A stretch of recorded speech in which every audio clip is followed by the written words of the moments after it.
morning and welcome to Indian Open right here on BloombergQuint. I'm Neeraj Shah and with me is Devina. Devina, good morning. Seems to be a day wherein there could be opposing forces at play. We might have an extended lockdown in place and the talks of it, but the globe seems to be not that unhappy a place. Yes, Neeraj, that's correct. And good morning. SGX Nifty also showcasing a slightly stronger start this morning. So hopefully, if all things go well, remember it's again a truncated week. Tomorrow is a holiday. So you're not going to want to get into a long weekend, with all of this uncertainty around. So that's something that you need to keep in mind, along with the fact that today's the weekly options expiry as well. Yeah, that too. And by the way, just to focus on a globe for a moment before we move on to the local factors, there are a bunch of local factors, I must say, today.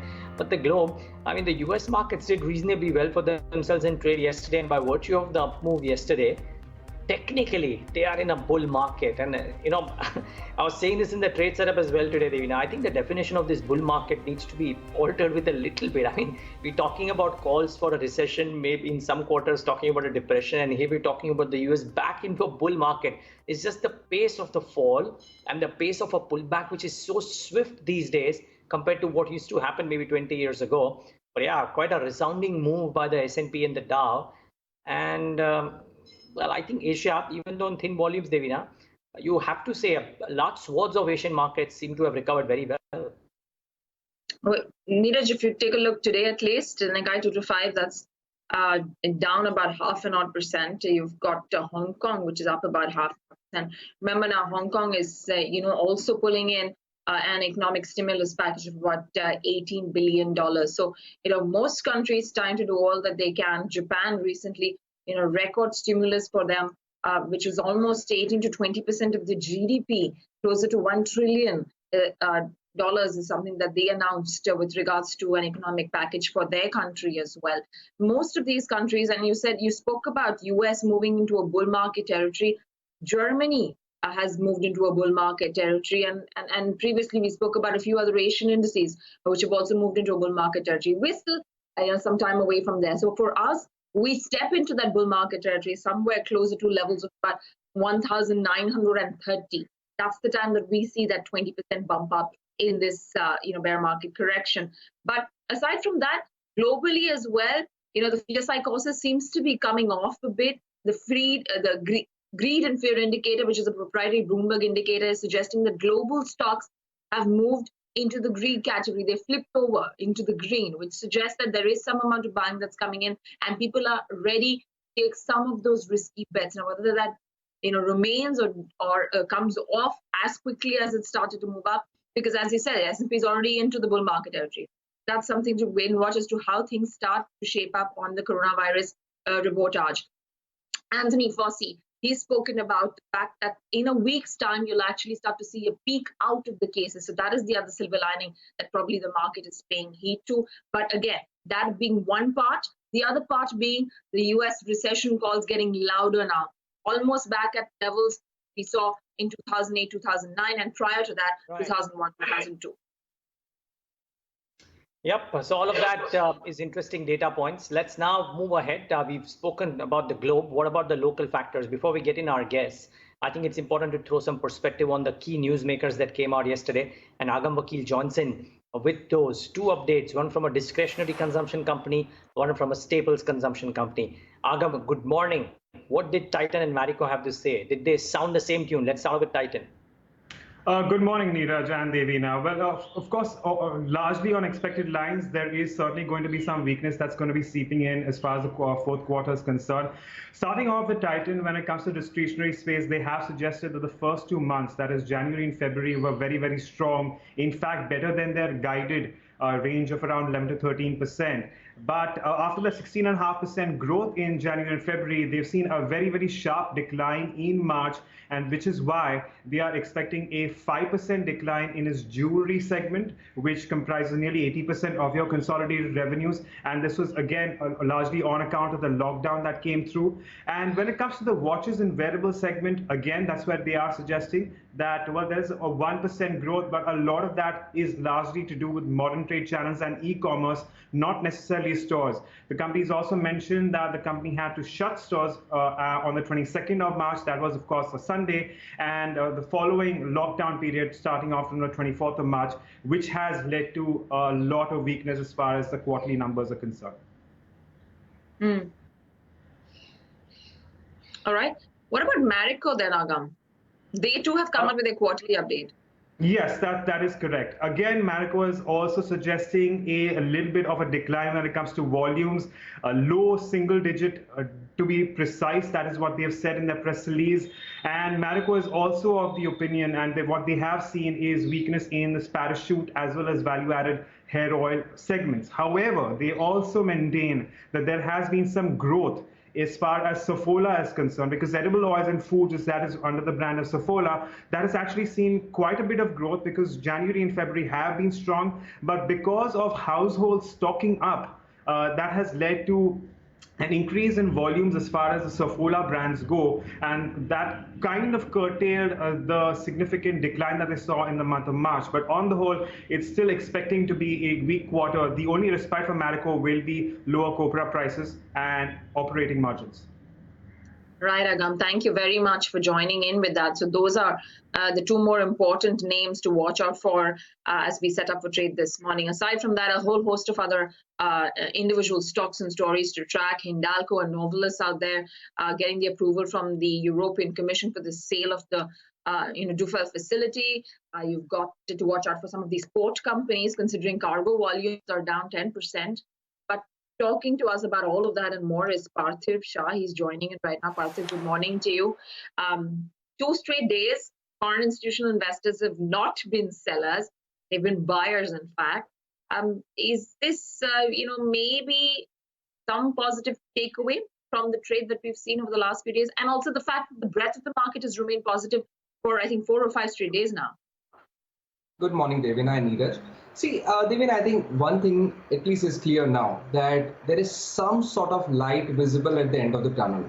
And I'm saying this because if we were to consider the Chinese economy or the China as a country, where at least we have seen the lockdown being opened from Wuhan and lot of normalization happening. We talk to a lot of companies who have some sort of supplies coming from China, and they are talking about a lot of Chinese production coming back on track. At least that is some sense of hope. And now I think what we are seeing is we are dividing this entire episode of this pandemic into 4 phases. The first one is of the lockdown, which severely hurts the economy. Second is what we'll end up seeing a massive monetary and fiscal stimulus. Then what we see in the third phase is kind of relaxation of the lockdown, post which slight normalization of the economy. So I think the good thing is that ever since we've heard announcements of massive stimulus coming from likes of US to the tune of $2 trillion, Eurozone to the tune of $1.5 trillion. We are hearing Japan talking about another $1 trillion. Singapore, almost 20% of their GDP in terms of stimulus. We talked about Hong Kong. They are also planning a stimulus. South Korea is looking to purchase, doing a QE in terms of their bonds. So I think this is the reason why I think probably we feel that there's a lot of tapering of the FI selling. In our first phase of our market free fall, we used to see a lot of ETF money driving the valuations down, and we almost saw a capitulation of 30 to 40% of all the FI favorite stocks. At least now that is seeming to taper up. Not that I'm saying that the Indian economy is going to recover fast, but this is the phase where I think investors will get fantastic opportunities to use the volatility to buy quality stocks. Our analysis of how we analyze stocks has totally changed. We are not caring about what sort of earnings growth projection we can put for FY20 or FY21. Rather, we are trying to look for resilient companies, cash-rich companies, which can phase out this next 3 to 6 months, which are going to be very severe for the economy, and rather steal a lot of market share from their peers. And based on that, we are trying to form a portfolio. Would Titan be a part of that post-its update, Parthiv? It's a bit of a difficult call to make, I guess. I'm afraid, Neeraj, Titan though used to be a one-time favorite, but we are strongly avoiding Titan at this juncture. Now I think if we look at in terms of what growth they showed in the last 10 days since the lockdown, and no doubt January, February was fantastically good, better than the estimates. The management had given a guidance of 11 to 12% of sales growth. And now, unfortunately, this lockdown, if at all it were to extend, or even if it were not to get extended, but the hit that has happened, I think is going to be a little more prolonged. So we'll have to wait right until the next marriage season for a like of Titan to again start showing some sort of revival in terms of the sales number. So I think at around 50, 60 times, I think still I believe Titan is a candidate where we can see further derating in terms of the valuations. Okay. Watch out for Marico as well. The only change out there in Marico is that they said that the edible oils and the foods business actually saw a spike up ahead of the lockdown, and therefore that might cushion the fall in the Jan-March quarter. So that Jan to March quarter. So that could be an interesting one to monitor today. But lots of other stocks and news. And let's get in Somit Sarkaru Johnson with all of those, the key names aside of Titan and Marico that you should watch out for. Somit, good morning. Good morning, Neeraj. I'll start off with the Hidalgo Industries. Now, Novelis has received approval from the European Commission for the sale of the Duffel facility of Aleris to Liberty House Group for around $337 million US. Now, the deal is positive as it sets stage for a takeover of Aleris by Novelis. Now, moreover, the deal also implies a value of around EV to EBITDA of around 7 times, and according to JP Morgan, this is attractive, and this also increases the possibility that Novelis should be able to get an attractive value for the much larger Lewisport facility, which also it is looking to sell, further reducing the acquisition value for Aleris. So this is a positive thing coming in for Hidalgo Industries. Secondly, Future Group stocks would remain in focus on the back of the Bloomberg news. The group is looking to sell its stake in insurance joint venture, that is Future Generali Life and General Insurance companies. Future Group is looking to raise nearly 2,500 crore rupees from stake sale in general insurance business, while the group will also look to sell stake in life insurance only post the completion of stake sale in the general insurance business. Now, they have hired UBS as the banker for the stake sales. IDBI Bank would also remain in focus because they have approved a rupee bond borrowing limit of around 7,500 crore rupees for this current financial year, that is FY21, and they've approved the sale of bank's stake in IDBI Federal Life Insurance to the extent of around 23 to 27%. Astron Paper and Board Mill, because they have received permission from the government of Gujarat regarding commencement of production for its unit located at Bhuj, because kraft paper is used as a manufacturing of boxes for industries in FMCG, pharma, food, oil, and other businesses. Kolte Patil, because the company has sold a portion of its land in Pune to Planet Smart City, which is a UK-based real estate developer, for nearly 91 crore rupees. The land measuring around 5.42 acres has a residential development potential of 7.6 lakh square feet in terms of sellable area, and this will be jointly developed by Kolte Patil's subsidiary and Planet Smart City in profit sharing model. Lastly, couple of stocks on the back of Bull deal. Firstly, Tata Communication, where Bridge Capital Master Fund has acquired nearly 1.5% stake, and University of Notre Dame has acquired nearly 0.5% stake, and Fidelity Group has sold 2.8% stake. And lastly, Shobha, where Anamudi Real Estate, which is a Godrej Group company, has acquired 0.6% stake in the company. All right. Samit, thanks very much for that. So those are all of the names that you need to keep in mind, the stocks that are there in the news. The other bit, obviously, is going to be the diagnostic companies. Now that the Supreme Court is asking them to do tests for free. Remember, we had spoken to the management of Thyrocare, and at that time, he had said that the cost per kit, per test, is about 12,000. So if they had to bring it down to a price of about 4,500, that was still doable. And that was what the cap was in terms of pricing. But now with the Supreme Court coming and saying that private labs need to actually go ahead and test for free, is that a feasible option for them? And are they being treated a little bit with an unfair stake? Parthiv, come in on this. So what do you think happens to private labs now? And is it financially feasible to conduct these expensive tests for free?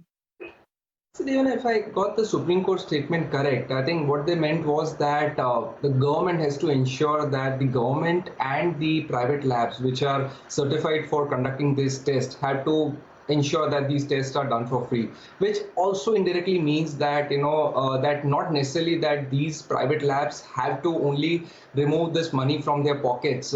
It's even like a coordinated action from the government, which would probably, I think, need to support a lot of these labs. But nonetheless, I think we know whenever a lot of businesses are at the mercy of the government, what happens in terms of the earnings. And to be very frank, I think never ever expected that all of these listed diagnostic players would be making any sort of profitable margins in terms of the COVID-19 test, because during such pandemic, I think even the government is very strong in terms of making sure that none of them profiteers from such a scenario. So I think it's going to be negative, and today we might see a negative reaction. But if at all, I think the reaction is severe to the tune of 10 to 15%. We would certainly be interested to look into names like Dr. Lal Path, sitting on almost 750 crores of cash.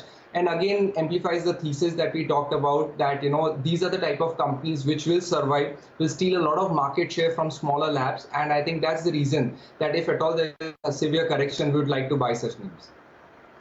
Indeed, indeed. There will most likely land up being a little bit of a negative sentiment around the same.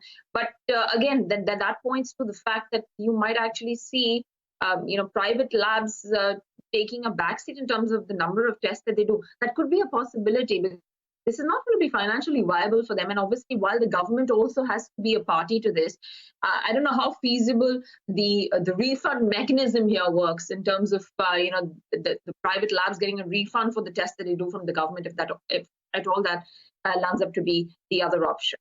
But watch out for some of these names. The other case in point being some of these oil and gas stocks. Parthiv, we are seeing crude oil prices come back up, a little bit of a bounce that's coming back in. But there are going to be significant cash losses, specifically the upstream companies. How do you place yourself with the likes of an ONGC or an Oil India? Devina, despite the fact, hearing a lot of arguments that these are now at such fantastic 15-year low valuation, or rather, I think the dividend yields which one has never seen in these names, I think, very wary of thinking of investing into these names, because I think they will forget the fact that currently the demand for a lot of oil-related resources are down world over, and even the oil prices are lower, which again does not bode well for a lot of these upstream companies. Look at their capital allocation policy. I think these upstream oil companies, we saw that ONGC landed up parking 30,000 crore of their reserves into HPCL. What if that money had gone into for more of the exploration blocks, which has never been happened since last 3 to 5 years of what we've been tracking ONGC of. So I think that's the key reason why the market has massively derated even the likes of ONGC, Oil India, which otherwise I think have relatively strong balance sheets. But again, Devina, I think these are not the type of names that we would prefer to play as dividend yield plays, or any place where I think we might see much upside. I think we would like to avoid these two companies. Yeah. We'll talk about IT stocks as well in a bit. Remember, ISG has come out with their analysis. They did a call, and we'll talk about that with Parthiv in a bit. But it's also time to focus a bit on the technical. So let's do that first. Shrikant Chauhan as well as Hemant Kapadia join in with their thoughts. Gentlemen, both of you, good morning. Thanks for joining in. Shrikant, let's start off with you. How are you approaching trade today ahead of the long weekend? Would you initiate some fresh longs on open, or would you be cautious? I think we need to be cautious, because the way the markets are opening with a gap of almost 100-150 points higher as compared to its previous close. Yesterday, the range was a little bit bigger, and the market fell from the highs of 9,100. So in case if we see the market is opening somewhere around 8,950 or 9,000 levels, there in fact we are of the view that selling should emerge, or profit taking should emerge, or liquidation of old long position should emerge. So that's why the strategy should be to look for creating some short positions instead of adding some long position. And but yes, for that we need to see that whether the market is opening around 9,000 or not, and we can keep stop loss at 9150, which was yesterday's highest level. Again, during the day we can expect the levels of 8600 or 8650 on the downside. Hemant, what about you? Good morning. How are you approaching trade today? Well, good morning to you, Neeraj. I think I also feel that if it opens with a gap up, then it's a trade not worth taking, because we've just gone up 1,000 points in the last 24 hours, bottom to top. So, yes, then it is not time to get adventurous. But stocks that I have, if they're not opening gap up, I still feel that the bounce is not yet over. Does it do that today? Overall, I still feel that there is some steam left. So keeping that in mind, Neeraj, I have a couple of buy calls. I have a buy call on Bajaj Finance. at 23.30, stop loss 2300, target 23.90. Small stop loss, small target, basically sort of an intraday trade. A lot of relative strength, oversold, positive divergences. Secondly, a buy call on LIC Housing Finance at 223, stop loss 219, target 231. And as far as the Nifty strategy is concerned, we still remain at a VIX of around 52. But nevertheless, like I feel, long weekend, so one would need to be careful. So buying the 9400 call option for the 30th April series end at 140, stop loss 100, target 220 Neeraj. All right. Those are some calls coming in from Hemant. Shrikant, what about you? Any specific stocks? I think, all these IT stocks are going to do well because they are forming some higher bottom sort of formation. We like Infosys, which is trading around 629, 630 levels. But at the same time, we are of the view that if we see any reversal in today's date, after hitting maybe some supports, then we can expect activity in ICICI Bank, which is trading somewhere close to 320, 325. We can keep stop loss at 305 for the same, and we can again expect 350 on the higher side. The stock, the other stock which we on which we are bearish, it's Titan. And yesterday the stock clearly failed to form any successive high when the market was forming successive high.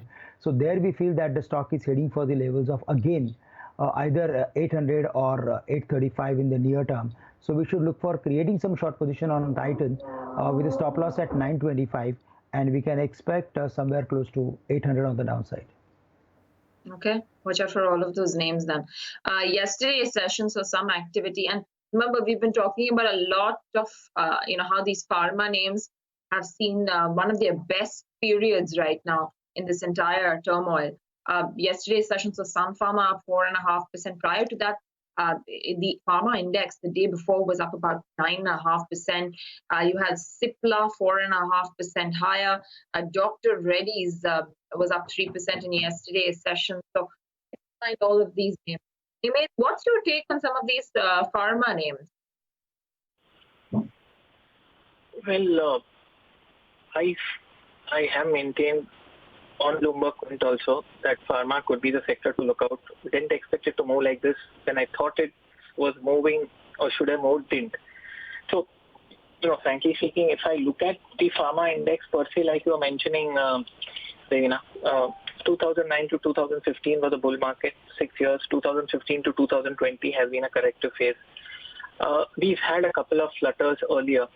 They've been dead cat bounces despite a lot of technical promise. But the overall underlying theme for me remains that pharma is a sector which could begin or might have begun. Now, I'm not sure whether it has, and this is just another bounce. But it's probably going to be a sector which is going to be technically positive for the next 4 or 5 years. 8,500 as far as the pharma index is important resistance. We are at 8,412. So standalone it looks good. But if after the move that we've seen, going fresh, Dr. Reddy's, Torrent Pharma, no. If I were to look at, I'd look for the Sun Pharma and the Lupin. But I still feel that this market is a recovery overall, not the pharma index. If and when the unwinding starts and the market starts cooling off again, will pharma outperform? I think that will be the main question. So standalone pharma looks great as of now. Individual stocks look very promising. And like I said, multi-year uptrend on the anvil. But if the market doesn't sustain and we cool off, will pharma outperform? So, I have a little bit of trepidation. I would be cautiously optimistic. All right, and another tailwind to this is the currency. 76.34 to the dollar. This is, I think, a record low for the Indian rupee versus the dollar. Parthiv, come in on what the dollar is doing right now and what the rupee is doing and how that plays out, because this is definitely not an attraction for foreign institutional investors either. You're absolutely right, and I think what has happened is that ever since, I think, and this is the talk of pre-stimulus that US announced, we also saw kind of a free fall in our currency levels versus to the dollar. And we saw our currency depreciating right from levels of around 71, 72 to current levels of around 76. And this was also attributed to the fact that we saw a lot of massive FI outflows happening in our economy.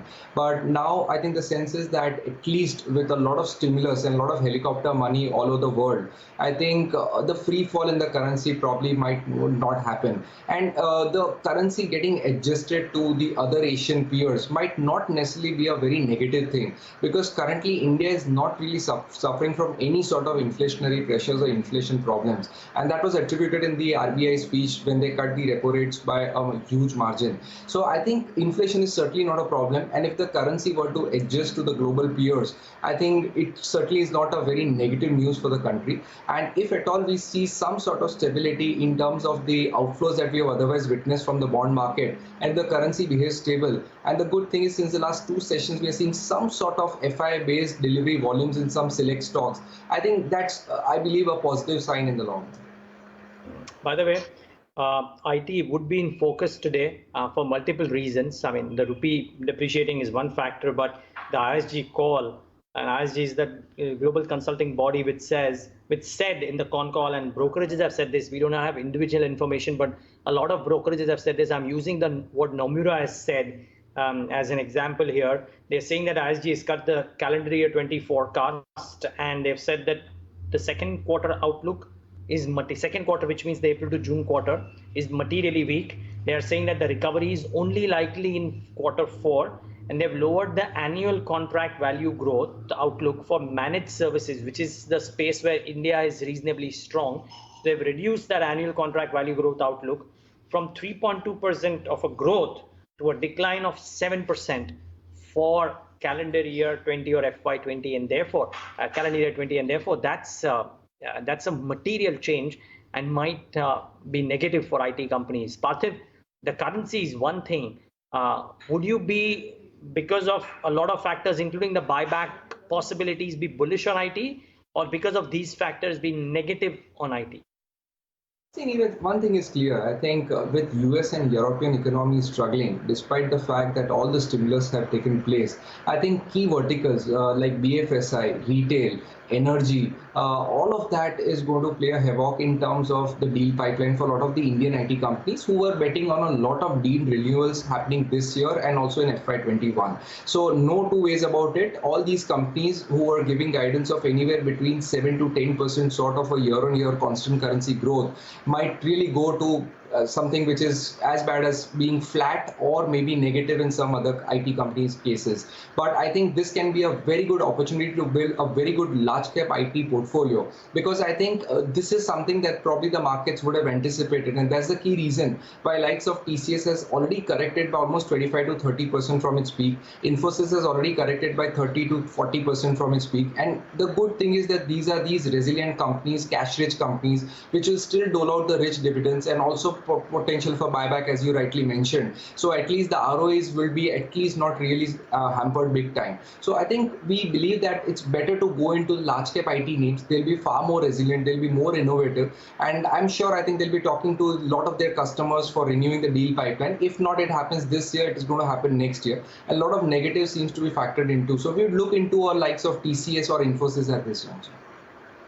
Okay, TCS or Infosys, that's the call that's coming in from Parthiv with regards to some of these IT names. We're going to watch out for a lot of these stocks that we just discussed, IT, pharma, some of the names within the energy basket as well, Reliance in particular. But one stock, and I want a quick comment, Shrikant, I'll come to you before pre-open, and that is on Avenue Supermarts. If you do see an open to the circuit, would you buy Avenue Supermarts?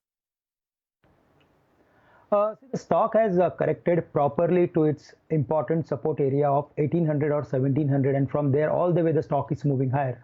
I think if it is opening at its upper circuit level, then there is no point in buying. But if there is any flattish opening, then we should look for adding long positions, because I am of the view that the way the stock is moving up and there is hardly any big volume or huge volume, it means that sellers are not coming. and that's why the stock may even cross its previous high of 2500. So it's a buy if there is a medium to long term view. If there is a view of at least next 2 weeks, then even at circuit price also one should look for adding long position. But if there is a flattish opening, then with the intraday view also one should look for adding long position in DMART. Got it. So this is the one company that is really, pulling itself through this entire uncertain period. 30 seconds left to go. SGX Nifty still holding on to gains. Rest of Asia, mixed bag. But let's see how we do. We've got a truncated week, only 3 trading sessions this week. Today is also the weekly expiry. And, ahead of that, whether or not heavy trades will be taken is another case in point. But pre-open on your screen, we've opened positive as the SGX Nifty had suggested. 1.33% higher for the Nifty, so 8,870. Sensex opens higher by a percent as well. What's doing well is obviously Cipla. That one is up in the session by about 10-odd%. You've got IndianOpen Bank that is doing well right now. Cipla, I just want to say that US FDA has fast-tracked one of Cipla's key drugs due to coronavirus. So, you've got the albuterol sulfate inhalation aerosol drug that has been fast-tracked by the US FDA. Aside from that, Grasim is up. L&T showing you a 10% off. Hidalgo is up 10%. You've got, Novelis in focus. Again, the European Commission gives it the go-ahead. Axis Bank, that's up 7%. Asian Paints, 5% higher. Wipro, another 3.5%. Tata Motors, 3.5%. Tech Mahindra, Vedanta, Bajaj Finserv, Infosys, Nestle. You've got a lot of gains coming in. The only 2 stocks in the red, one is HDFC Limited, which is down about 3%. And then you've got the likes of Ultratech Cement, which is down 1.7%. But HDFC Bank also, I think, is up in the green right now. So all of these names up and active. The currency, I don't see a change there yet. I don't think that's updated in my terminal at least. So we're still going to wait and watch for the currencies and watch out for bond yields. Remember, despite the rate cuts, despite the CRR cuts, the yields are actually higher prior to the rate cuts. So much of it has been gone to waste with regards to the bond yields. They are not coming off in any hurry. Aniraj, anything else at this point? Not much. We'll let the pre-open rate settle. Some of the agri-related companies are doing well. I don't know. Yesterday, the government said that the spending would be bucketed into 3 separate categories for different ministries, and fertilizers were given the leeway to spend as much or a larger spend of their budgeted revenues, of budgeted expenditure, and maybe that's why. But all agri-related plays are apparently doing well right now. But these are early rates. Let's give them a chance to settle, and then we'll talk more. But I must say, even in the early rates, pharma is still standing out. Some big moves there that we're seeing in Cipla. Yes, there is some news out there for Cipla, but Lupin, Cadila, etc., everything is doing very well. On the charts, Shrikant Chauhan, is there a pharma name that looks good to trade even after the up move that we've seen already? See, all these stocks have done really well. In fact, Cipla has broken its important resistance level at 460, 470. Even after hitting the levels of 350, 360, it clearly shows that there is a lot of strength in the stock, and the stock can really do well in the long run. So if there is a long-term view, then Cipla is certainly very strong bid to buy for. Without any specific news flow on the promoter side buying, and all the stock is moving higher, which is positive. But at the same time, in today's date, if really I would like to take any specific trade on pharma stock, then Divi's Laboratories looks good, which is trading around 2860, 65 levels. There we feel that the stock is going to cross its previous high of 2250. Yesterday also there was a very good average high volumes for the stock. So we are of the view that we should look for adding the stock with a stop loss at 2100 on the downside, and we can again expect 2350, 2375 in next 1 or 2 days of time. So Divi's Laboratory looks very strong bet to buy for. Parthiv, comment on this news on Cipla. The US FDA has approved the first generic of albuterol inhaler, which is about what, 60 to 70 million dollars in the US sales for Cipla as per a brokerage house Investec. Do you track Cipla, and do you have any thoughts on this approval? See, very frankly speaking, I think despite the fact that Cipla had a fantastic pipeline in inhaler and respiratory space, and they had some success in the European markets, but I think the two acquisitions that they've done in the US markets to try and grow their US kitty of business didn't really bode extremely well. That was the key reason that even before this COVID-19 episode, I think Cipla was a massive underperformer. So I think at least no doubt now we're hearing some good signs, and the respiratory pipeline, which bodes extremely well with the current state of economy and current state of the pandemic that we have. I think Cipla should be a beneficiary. Valuations are not extremely expensive, and I think if at all the respiratory pipeline does well and the approval that they got, I think more of such come across. I think then probably it should bode well. And a good thing that we are seeing, Neeraj, is that of late we are seeing some sort of acceleration in terms of a lot of US FDA related approvals from many of the Indian pharma generics, and that could also bode extremely well for the sentiment of a lot of companies which are now dependent on the US space for a lot of. All right. I think there's some bit of a line disturbance with Parthiv. We'll try and patch that line back with him. But, point taken, and the fact that you've got, Bernie Sanders also out of the race there in the US also puts some of the Indian pharma companies in a sweeter spot. We'll come back and see and get that line patched Parthiv again. But I just want to focus a little more on. All right, I think he's back with us. Sorry, Parthiv, lost the middle out there. But, complete your point. And within the pharma pack, which is the best play according to you? See, Diana, we have liked a lot of these MNC names, and we've discussed on your show names like Abbott, which have done extremely well and probably hitting new highs. And still, I believe these can be good, consistent compounders even from here, despite their quoting at 50, 60 times multiple.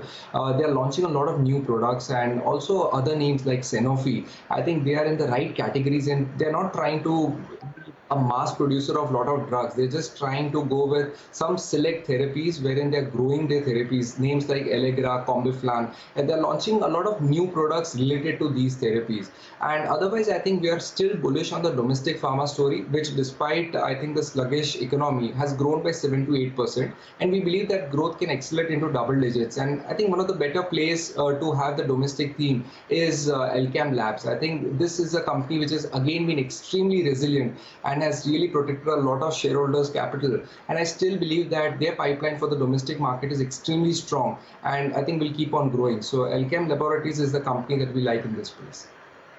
Okay.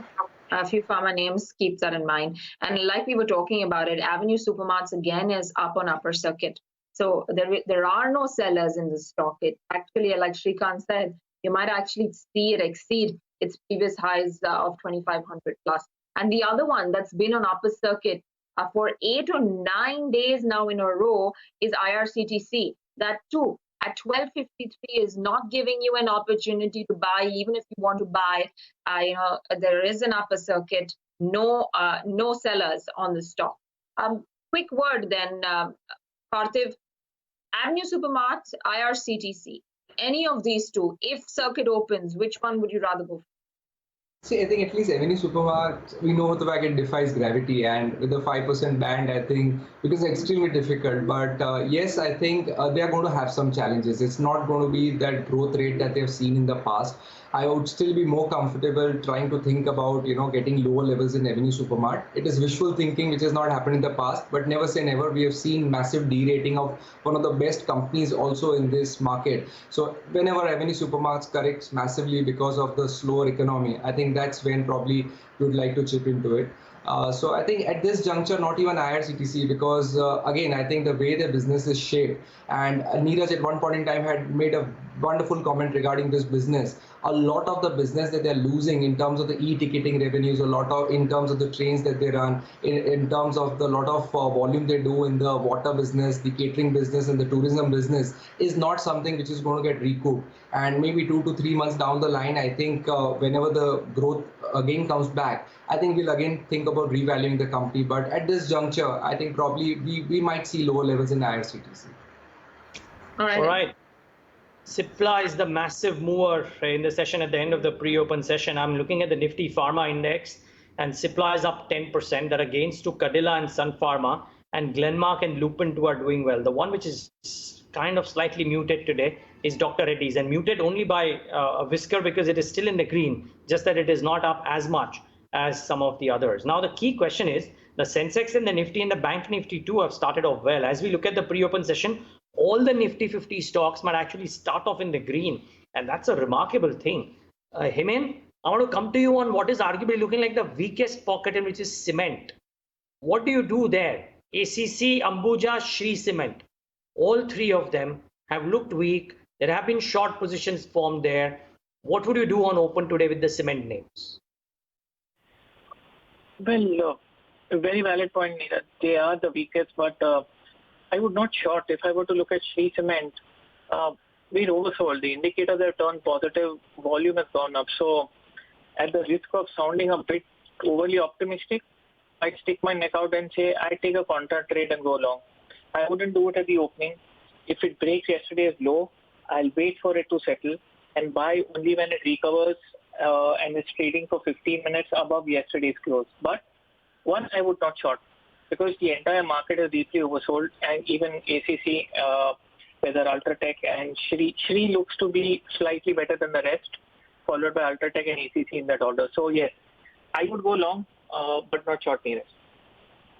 Parthiv, before we thank you, a word on the specialty chemical space, because that is arguably looking like the strongest amongst the mid-sized stocks. Deepak Nitrite is back to about 450 odd. Vinati Organics was marginally in the green. Aarti Industries has been a bit of a roll. So is it looking strong, one? And is there a stock that you would make fresh investments in at the current time? Let's say today you had some money. Would you park it in a specialty chemical stock? See, again, Neeraj, I think a lot of these specialty companies which are more centric towards the pharmaceutical industry will be more resilient.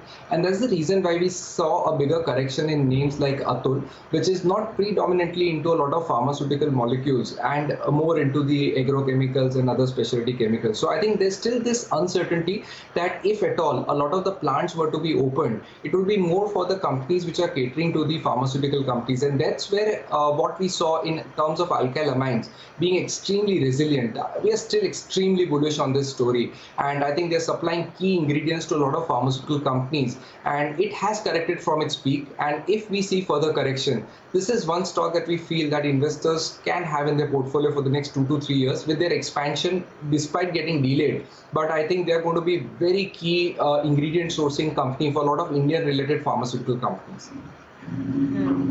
All right, Parthiv, we'll let you go on that note. Thank you very much for joining us this morning. Okay, just want to look at a few other names and get in a quick opinion from Hemant. Nestle, the last few, it's actually an outlier in this entire correction. And in the last 6 months, the stock's up 25%. Last 3 months, the stock's up 19%. Last 1 month, it's up 9%. And in the last 7 days, it's up 15%. You've got the close. If you're at the end of pre-open, we're just about to nudge 9,000. Remember, to move into bull territory at 9,130 odd. That's where we hit our 20% on the upside. But I want to talk about Nestle, Hemant. No stopping this one. Would you be a buyer, or you feel they're slightly elevated in terms of prices? I'll go with the second part of your statement, Devina. I think it's slightly elevated. The fact that, like you said, Nestle has done well is, yes, absolutely. I think that's an understatement of sorts, because Nestle has been in a uptrend since, I don't know, since I was in college. So simply put, maybe it's been up for 35, 40 years. So overall, that picture doesn't change. But I think, yes, coming back to your main question, we posted a fresh all-time high. We've given a downward key reversal. So I believe that it's a bit elevated, and we have not sustained above 16,000. I know we closed above 16,800 yesterday and the day before, but 16,800 has been a bugbear of sorts. So no, I wouldn't go, there's no question of shorting in a market like this. So I wouldn't go long, because I feel it's a bit untenable at this point in time. Okay, got that. Let's also get in some top calls then, since we're just a minute away from market open. I'll stick with you, Hemant. What's your top call for the day? Well, I had buy calls on LIC Housing Finance, and I had a buy call on Bajaj Finance. I have the top buy call beyond these would be Cummins India, Devina. Shrikant, your top call? Yeah, I would like to go with ICICI Bank because there we feel that the stock is heading for at least 370, 375 in next a few days or few weeks. So it's a buy at this price. I think it is opening somewhere around 330, 332 levels. But even at this price, it's a buy with a stop loss at 305. We can keep little bit bigger stop loss, but we can expect some 10 to 12% sort of rally in the near term. Okay, gentlemen, stay on. Just starting the markets, and the market's likely to start off well. About 0.25% on the Sensex is what the pre-open suggested, and that's how we've started. 2.45 at 2.5% higher now. So it's a good buoyant start for our markets. The Bank Nifty is not doing all that badly, 2.8% higher.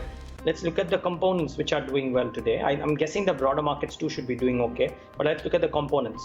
Cipla up a full 10%. It will stay this way and then maybe move a bit more after a few minutes. IndianOpen Bank about 5% higher. There is strength in Mahindra & Mahindra up about 4%. The last few days, M&M has been on a bit of a roll really. Sun Pharma gains about 4.5%. There is strength in Axis Bank about 4% higher. ICICI Bank about 3.5%. So now you know why banks or the Bank Nifty is doing okay. It is IndianOpen Bank, Axis Bank, ICICI Bank in particular, which is doing this. HCL Tech has been on a roll too. 478 from 400 on Friday to 478 today. That's been a strong 20% up move. And well, lo and behold, HUL is in the red, marginally at that, but 2455 marginally in the red. Kotak Bank is languishing a little bit, just about flat in the session. And Reliance Industries is amongst the top 10 worst performing stocks, but still up about 1.25%. So decent going. The key standout for me, Devina, at least in the large cap space, is that cement is not packing under pressure, but it's done so much damage to itself the last few days that maybe a bounce back is warranted. But not a bad start, Devina, you have to say, for the large caps. How are the broader markets doing? Well, you've got fertilizer stocks very active, Neeraj, today. So RCF is up 17%. National Fertilizer is up 13%, Deepak Fertilizer 8%, Chambal Fertilizer, GNFC, GSFC, everything, Rallis India 16%, lot of activity there. Then you've got the likes of Marksans Pharma, 10% higher on that counter.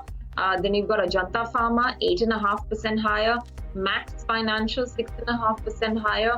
MTNL, smaller name, but that's up 6.25%. Manappuram Finance is up about 5.5%.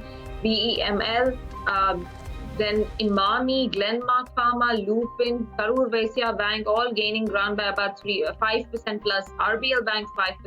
Well, there's some activity that we are spotting there. Ujjivan Financial Services up, Jubilant Life up, Avenue Supermart, upper circuit. Again, on that one. I think IRCTC2 upper circuit. Naveen Fluorine, we were talking about specialty chemicals, that's up about 4.5% in today's session. The likes of an Aarti Industries too is up in the session. A lot of moving parts to the broader market space, and the breadth of the market is extremely positive. 1,000 stocks, 1,056 stocks are advancing right now versus a decline of just about 113 stocks. So you can, tell by that, and also the fact that the last few days the breadth has been positive. So that's an encouraging aspect. Losing out is the future group stocks again, and then some diagnostic stocks. Hydrocare particularly is down about 4.5%. You've got Dr. Lal Patlabs down 1.8%, or I don't see Metropolis in that list. But then Inox Leisure continues to lose out about 0.25%. Remember, Inox Leisure has also invoked force majeure. It cannot pay rental for their property. So watch out for all of these names. Okay. Quick thoughts. Shrikant Chauhan, any view on, say, ICICI Bank very quickly?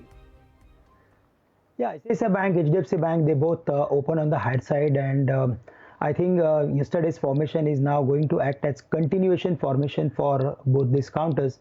So we are of the view that ICICI Bank is heading for at least 370-75. So it's a positional buy because it's a long weekend, Neeraj. So maybe at higher levels, some profit taking may emerge. But if there is a view of next 2-3 days, then certainly it's a buy at these price. Even HDFC Bank, which is trading around 916, 915, there also we feel that it should trade somewhere close to 950, 960, which is corresponding levels to the ICICI Bank of 370, 375. Okay. Hemen, very quickly, stock that has been on a 3-day uptrend, Mahindra & Mahindra, how does it look on the charts? Very quickly, Mahindra looks good. Auto as a sector is bouncing back. Looks good, but I would buy Eicher Motors. Okay. All right. We leave it at that, gentlemen. Thank you very much for joining in, Heyman, as well as Shrikant. Appreciate you both taking out the time and being with us this morning. Bringing in one more important market voice then on a day like this. Andrew Holland is joining in right now. Andrew, thanks very much for taking out the time and speaking with us. I don't know whether things have materially changed, but there are some telltale signs that, and in comments that are coming out, where there is a possibility of, the numbers of coronavirus speaking out in the US by next week. That's what Anthony Fauci has indicated. You've got some of the countries back into bull market territory.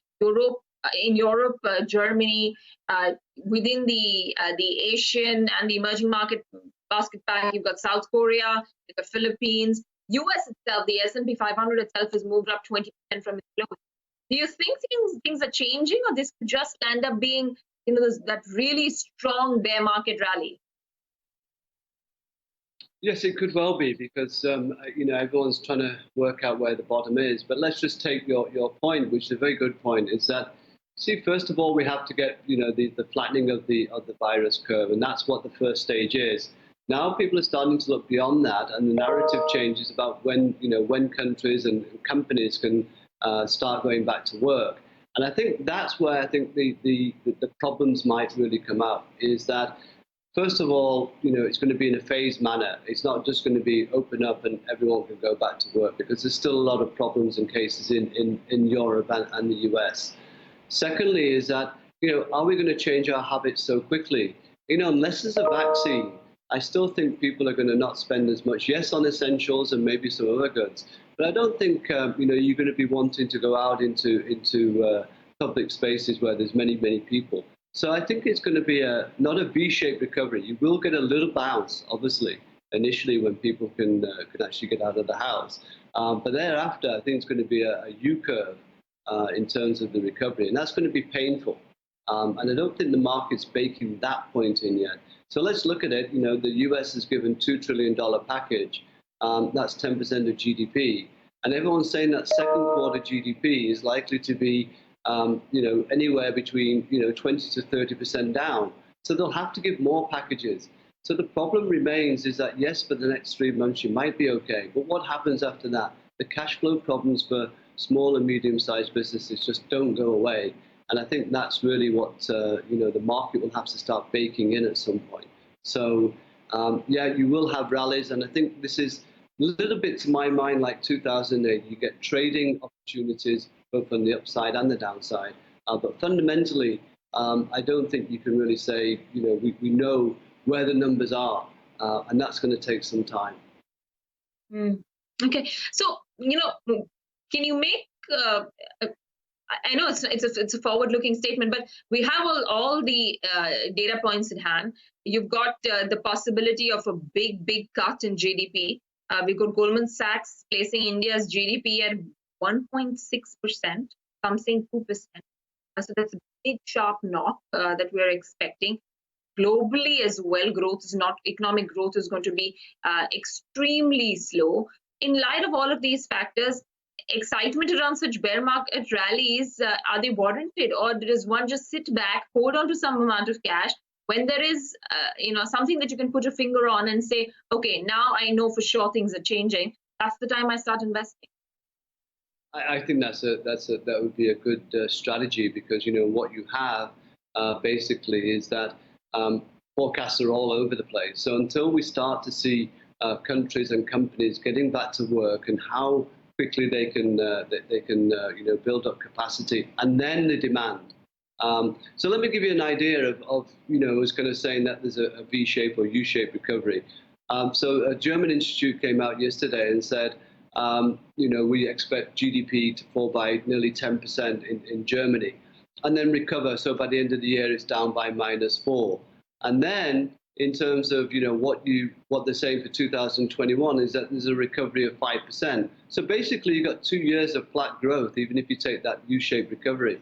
So that's going to be very painful for industry. So until we get to the point where we can start seeing what the demand is like, then we can start looking at fundamentals of where we think companies will be, where industries will be, and what the right kind of PE ratios or price to book ratios we should be looking at.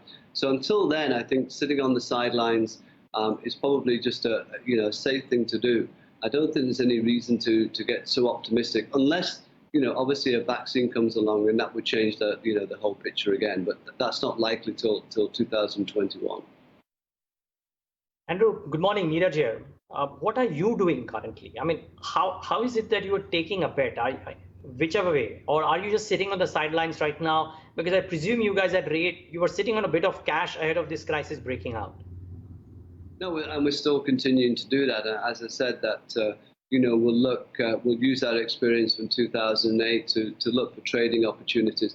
And what will happen is that you'll get a whole host of things happening. So coronavirus cases starting to kind of flatten, which gets you to the next narrative, which is kind of positive. The oil price, a potential deal with OPEC today, which is positive. But then what after is you look at and say, well, fundamentally, how will that change things? It doesn't change anything in terms of the damage that's being done to the economy and to particularly small and medium-sized businesses. I want to emphasize that this is all about cash flow. If you don't have any cash flow, it doesn't matter how low your interest rates are. If you can't pay your debt, then you can't pay your debt. So there's still that problem to go through the banking industry. Now, the Fed and the Bank of England have done a backstop.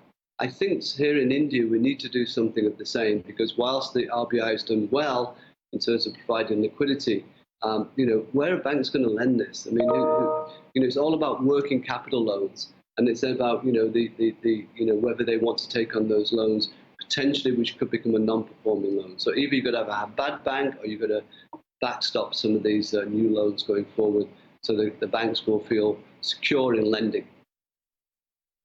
The leadership, if I can call it that, within private financials has changed quite dramatically, Andrew. Do you reckon that consumer lending and even banks with a higher proportion of consumer lending would be the lesser favorites now, or are valuations pricing that in for either a pure consumer lending business or these banks which have got a higher proportion of consumer lending? I don't think it's the time. I mean, yes, you're right in that terms of consumer lending is obviously going to be a slow pickup, and there could be obviously if you listen to what Bajaj said in terms of their customers, they're going to take some time to pay back. So you can start putting another quarter away from where we are today, not for the next one quarter, but the quarter after, before you start to see resumption of EMIs being starting to be paid back. So I don't think there's going to be a rush to take out loans in the very short term. So I think you've got 6 months of pain for the banking industry in terms of growth, and that's why I'm saying if you really want to, if and when we come out of this and the lockdown starts to be alleviated, it's where are you going? How are companies going to start up? They need working capital, and I think this is going to be the key. I'm sure the RBI and the government are well aware of this, so they will come out with the necessary packages. But the longer they leave this, the more stress that's going to be on the banking industry. Andrew, what's your take on the hotspot right now, which is pharma? Everything seems to be going right for this particular space.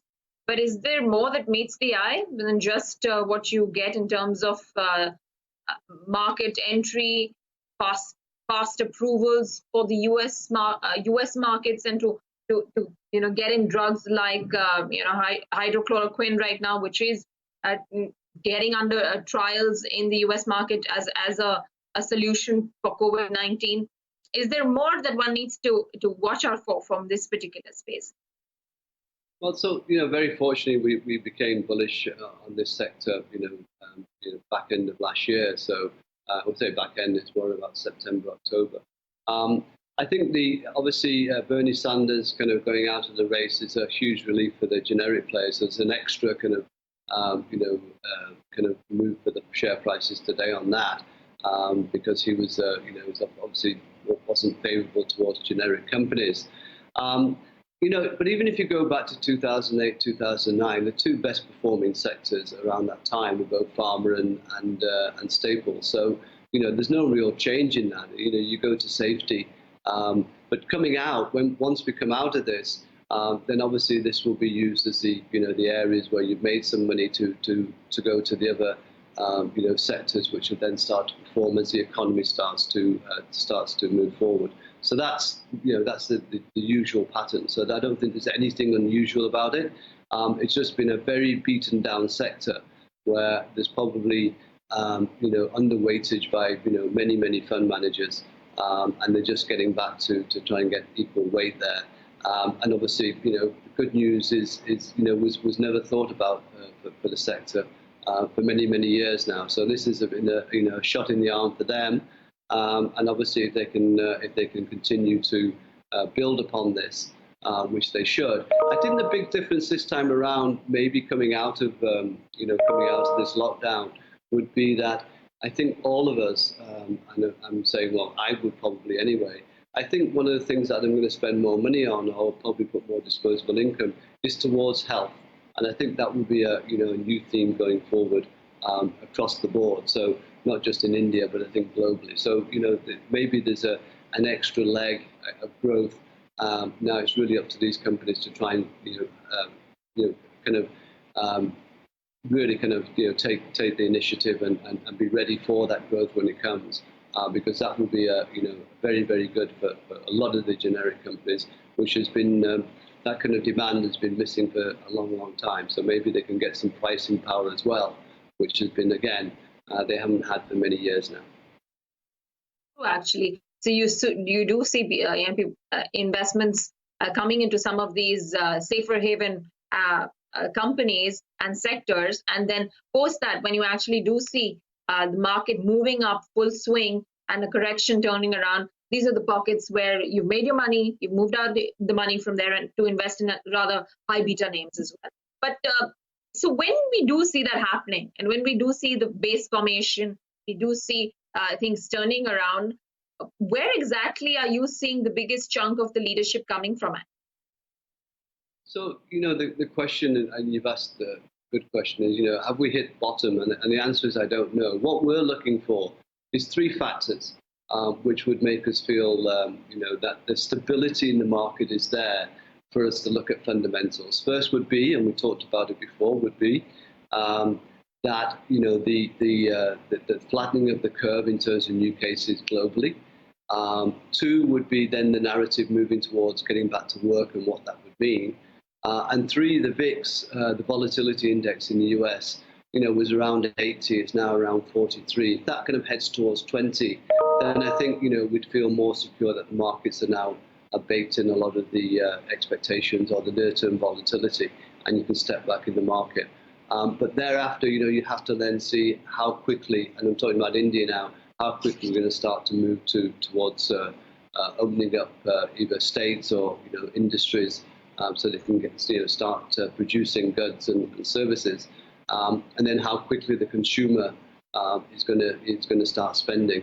I think that's going to be a good 6 to 9 month kind of battle, I think, for the consumer to really want to step out and really buy something. Let's not forget that, whilst we're all talking about, getting back to work, a lot of people will have been either, laid off or, will still feeling insecure about their jobs going forward. So I think people will tend to save initially. I know we've not been going out, so we've been doing some saving, so we have some extra spending power, which is why I'm saying that initially you might get a peak in spending, then I think we'll start saving and maybe put more disposable income towards more health type issues. By the way, I just must mark this before I get back to Andrew for the next question. Pharma is on a roll. Banks are on a roll too, but look at pharma. Cipla, because of that approval, is up 15%. On the back of that, Lupin is up 9% at 769 or thereabouts. And then some of the others are following suit, the likes of GSK, Glenmark.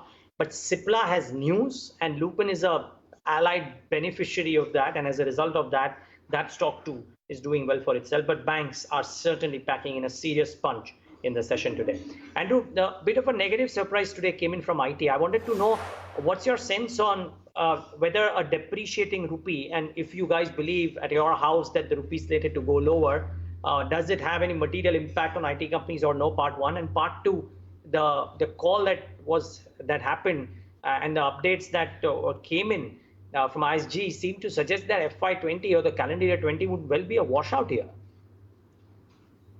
I think it's going to be a washout year for a lot of sectors and companies. I mean, I don't think IT's alone, but let's think about this. I mean, you've got a lot of people now, working from home, and whether that will change going forward, don't know.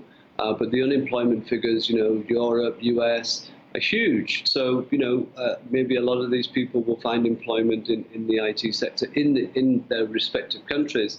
Therefore, outsourcing, might be under pressure.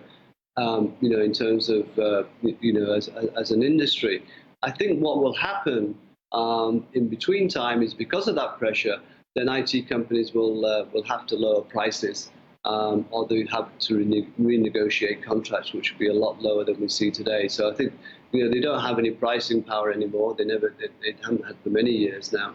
So I think that's where the problem is going to be for the IT companies. So whilst it's been normally a safe haven, in the past, I don't think you can say that anymore, and I think it's going to go through another kind of year of turmoil as they try and renegotiate contracts and margins become lower, and the competition obviously from maybe lower cost workers in respective countries who can take on the work.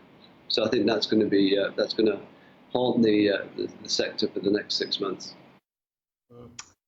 Okay, Andrew, we'll leave it at that. Thanks so much for taking the time out and speaking to us today. Really appreciate your time. Thank you. Well, and the market's extremely robust, 3% higher, 4%, 4.5% for the Nifty Bank. We are back above 9,000. That's the big headline for the morning. Yesterday, we came up and we gave up those gains. The question mark today, Devina, would be whether we can stay put with these gains. And frankly, the mood of the market seems to be buoyant because it's the defensives, the likes of HUL, Britannia, which are quiet. The ones which are the high beta names are on the front foot today, Devina.